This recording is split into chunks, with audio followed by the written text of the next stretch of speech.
We've got some catching up to do in today's birdie of the day. So let's get real birdie with it. And start with today, July 14th's birdie of the day. So we're going to start with a small bird, and we're going to end with a pretty big bird as we go back in time and catch up some of the old ones that I've done historically. Let's get birdie. Behold the birdie of the day. It's the birdie of the day. Today's birdie of the day shows you a nice little bit of tail. Right there, there we go. Okay, so we're looking at nice under butt. We talk a lot about butts in here. I don't know, a lot of these photos start with the butt, so it's not really on me as to why we're talking about butts so often with birds in birdie of the day. I don't know who we blame for that, but someone clearly just is showing a lot of bird butts. Okay, anyways, looking at this bird butt, what do we have? How do we know what it is? So I got this one in one, and there are a couple of key details. So, first, when I see this, I see a bird with a very short tail. These undertail coverts right here, they extend almost down the full length of the inner two tail feathers. We call those rectrices, and in this case we can number them. These are R1. So both of these are R1, and then they count out this way. Now this particular bird, so if those are R1, you're going to see 1, 2, 3, 4, 5. There are only 5 tail feathers on each side for this bird, likely, unless it's missing a feather. But there's some other things that tell us what this is. This is a pretty zoomed in part of a branch, so that means this is likely a small bird overall. So I've got a short-tailed bird with only 5 tail feathers on each side.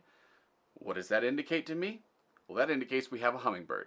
Now that short tail specifically, that tells me I need to look into our particularly small and short-tailed hummingbirds. And then one major trait here that really seals the deal. Right here. It's that tail feather shape. Let me draw it better here. There, there, there, there. And so what we're looking at, and I'm going to maybe just try to do this better, it looks like this. Spatulate taped tail feathers. So spatulate shaped, very short, and then there's a hint of rufous on that inner webbing of those tail feathers. All of that alone is enough to identify this bird once you've seen it enough. So I didn't use today's sound. I saw this right away. I was pretty certain I knew what it was because we had a short spatulate shaped tail feather right there. So first thought, it was a hummingbird. Very clearly because of the number of tail feathers and the size, this is a hummingbird. Short spatulate shaped central tail feathers especially, and that spatulate shape even extended out to here.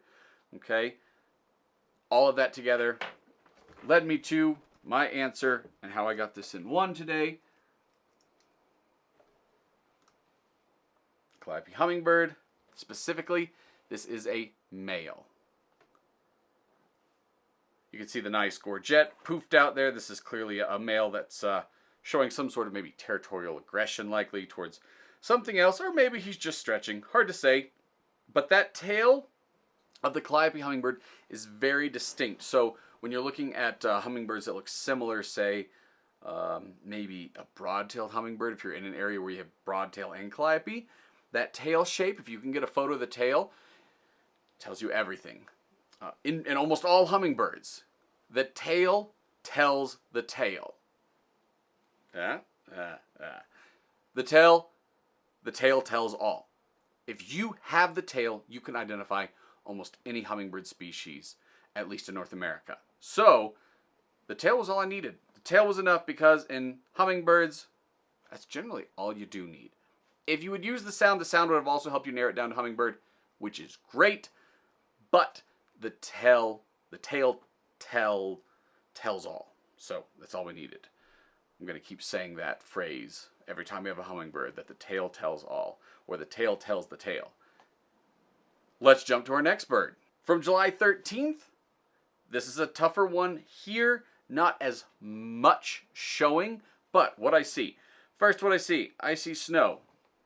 So if this is a bird that is visiting in wintertime, it's a species maybe then that much of North America only sees in wintertime because we've got snow. So there's a little bit of context. It has a white belly with, it looks like, some sides and or flanks that have a kind of buffy pinkish. And the way it's sitting in the snow also is a little distinct versus a species maybe that would sit a little bit higher or more erect. This one's almost sitting pot-bellied in the snow. So we have the context of the snow, white, pot-bellied, sitting-looking bird with a little bit of buffy pinkish. This is another one I got in one. And what did I call it? This was a pink-sided, the species is Dark-eyed Junco, and I'll show you in a minute why I was typing pink-sided. Oh, this wasn't even a pink-sided, this was an Oregon. Can't even remember what I did. But that side coloration there was the distinction for, it was going to be a non-slate colored Dark-eyed Junco. So in this case, it's one of the Oregon subspecies group where they have this nice dark hood and then the kind of buffy to pinkish sides that you can see. So if you're in part of North America that only sees the slate colored and you don't see the Oregon or the pink sided or the gray backed very often or gray headed very often, well, this may have been tougher. But we have this pretty commonly throughout where I'm at in the Rockies. We see up to 6 different subspecies pretty regularly, or subspecies groups of the Dark-eyed Junco. So that one, again, pretty easy for me. Didn't use the sound. Now, if you had gone through the rest of the pictures on this one, so the first image was the belly. If you'd gone here, what you would have seen, okay, so you've got some tertials and some coverts that are showing some nice dark, really dark centers with some cinnamon coloration to the edging. Again, and dark primaries and secondaries, it looks like there as well. All really helpful in pointing to a bird that's going to have a dark base color overall, as this Dark-eyed Junco did. Going up here, then we go kind of into the mantle and back up into the nape. This coloration here again, so it's a dark base with a lot of rufous coloration, cinnamon coloration to the back. If you keep going, the dark hood would have hopefully been the final giveaway for a lot of folks. This is a small songbird sitting in snow with a dark hood, a nice cinnamon to rufusy back on a dark base color with a white belly. Hopefully that would have been enough. But if you got into clue number 5 here, clue number 5, you can see where the hood stops and leads into that white belly.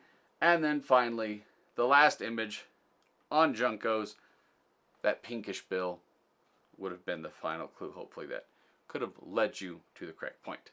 So that is the Dark-eyed Junco.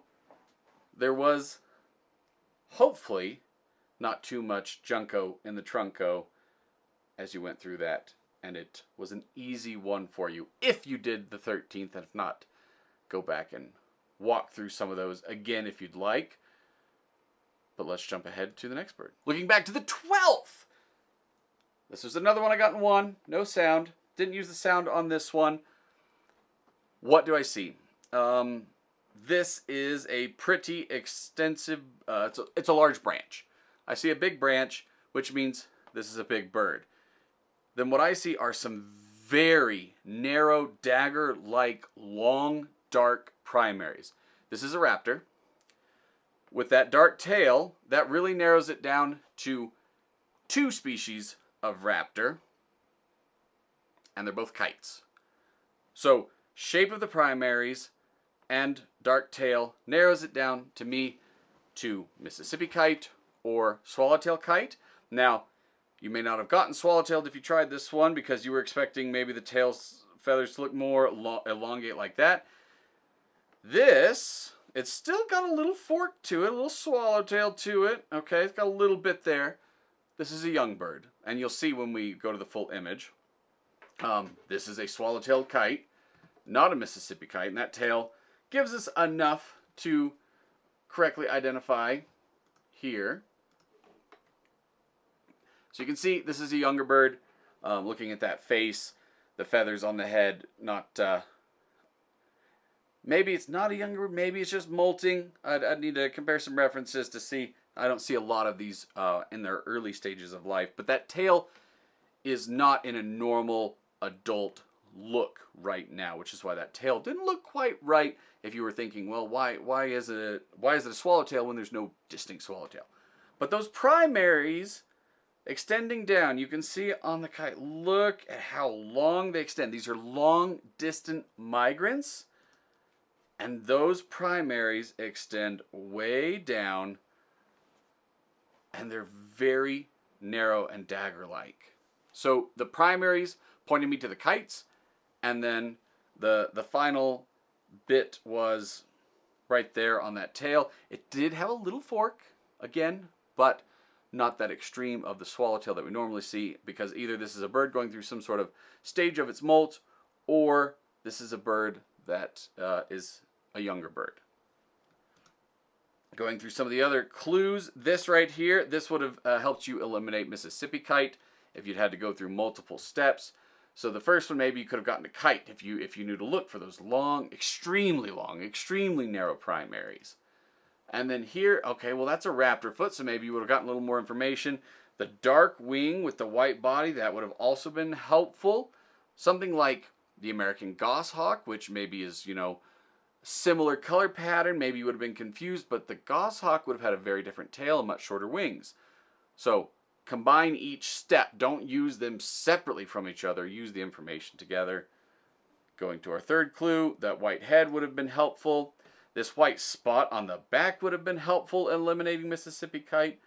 And then finally, showing that little bit of head and bill there should have been the final nail. And if not, then you got the eyeball and you could see, okay, this is clearly swallow-tailed kite.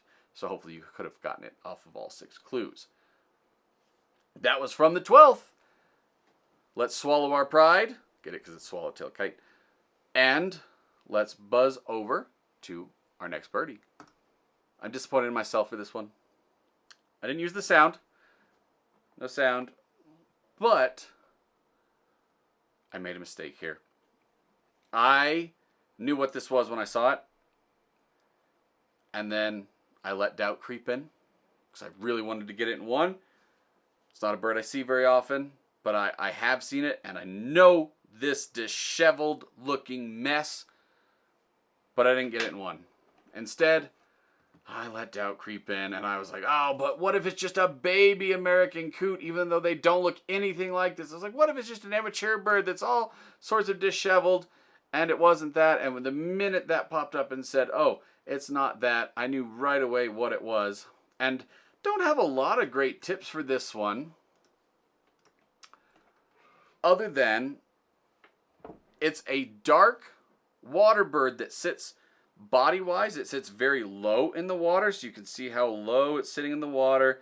The very disheveled tail area, though, is helpful in mini grebes. You can see, look at this bad hair day of the rump area, that tail feather area. Grebes do not always have the most lovely and well-defined tail region, and I should have trusted my gut, because coots rarely would have anything that looked anything even near to this appearance. Should have trusted my gut, but this was a least grebe. This is a species found especially deeper down in southern Texas. You find them kind of maybe coming up the Gulf Coast a little bit, but typically we do not see them very often in the rest of North America. So as you would progress through these steps, you would have seen maybe this, and this is maybe not very helpful. Likely what we've got going on there is these are maybe older feathers that have seen a lot more wear. This image may have been helpful in that it's a really dark body with a nice contrasting lighter kind of grayish black neck. That bill hopefully would have been the dead giveaway that it was a grebe. Very grebe-like bill, though there's a little bit of cootness to it, but it doesn't have the shield of the coot, so hopefully you would have eliminated from that point. And then the final clue was that eye. So eliminating any other grebes, eliminating gallinules, coots, etc., the eye would have sealed it. If you'd gotten eye first, maybe someone would have been, confusing on for the duck, but you see the eye after the bill, and the bill says grebe, not duckbill. that was the birdie from the 11th. So we've now gone back through the last 3 or 4 birdies to catch me up as I was out in the field. Let's go back in our time machine and look at a bird from the first. This is a bird I got in 1. And this bird, what I'm seeing right away is in this box, we are highly zoomed in. Why are we highly zoomed in? Likely because this is going to be a larger bird. If it were a smaller bird, more of it would, fit in the frame. This is a bird that whoever took this image, much of it didn't fit in the frame, maybe because they were really close to it and they got an amazing image, of one part of its body. And so what I'm seeing is a close-up of some feathers. So my first assumption, large bird. Then I did use the sound in this one because so few clues were given from this first image. I used the sound, and if you play this sound, it's kind of a little bit of a screechy sound. Not at all what you'd expect from this bird. However, if you spend any time near this bird's nest, you hear this sound a lot. The babies will make it, the adults will make it. It's a very screech-like sound. And when I say screech-like, I don't mean screech owl-like. Screech owls make their own very different set of sounds. But it's almost a little kind of shriek or scream that it does. And it's not very common. You probably have heard this bird do other sounds, not this sound. So combining that sound with what I think is a larger bird, and I see a nice combination of gray, black, and cinnamon. I got this in 1 using the sound and that little bit of information there, as this was a zoomed in great horned owl. And you can see great horned owl, nice and zoomed in. That's what we had. That sound, again, if you go into one of your digital field guides, you can hear that sound. They make a lot of very different sounds than that typical whoo sound, the typical hooting, hoot hoot, that you hear, the duetting that you can hear. If we went through the other clues, what you see is still just highly zoomed in. Gray, black with cinnamon often points to the, some of the more species with great crypsis, so our owls, our nightjars, things like that. So maybe you could have moved in the right direction from there if the sound was absolutely not helpful. And then the final image probably would have sealed it if you were still struggling that you needed to be in the owls.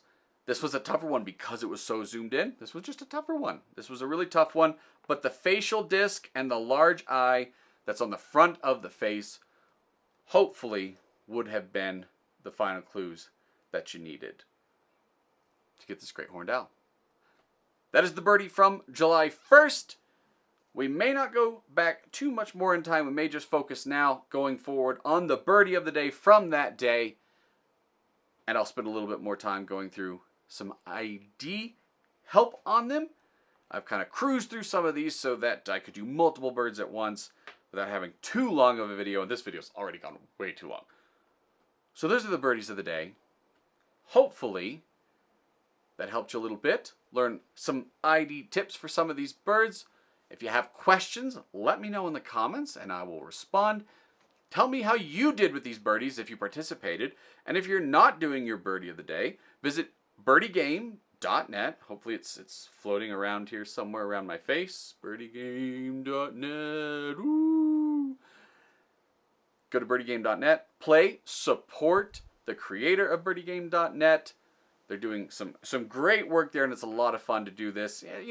Maximum takes you 20 minutes each day. As long as you're willing to accept that sometimes you're going to get some wrong, and you might not get them all. If you want to spend all day trying to identify it, that's on you. But you can go through these pretty quick, and it's a fun little game to really put your bird ID skills to the test. So birdiegame.net, and then stick with us. Subscribe. You're going to see a little bar down there. Subscribe to the Flocking Around YouTube. Make sure to turn your notifications on so you get notified when we do the birdie of the day. And then you can keep up and go through these. So if you missed something that I saw, maybe I can provide you a little bit of help going forward on these awesome birdies from birdiegame.net. And with that, we will see you hopefully soon for another Flocking Birdie of the Day. That was the birdie of the day, the birdie of the day.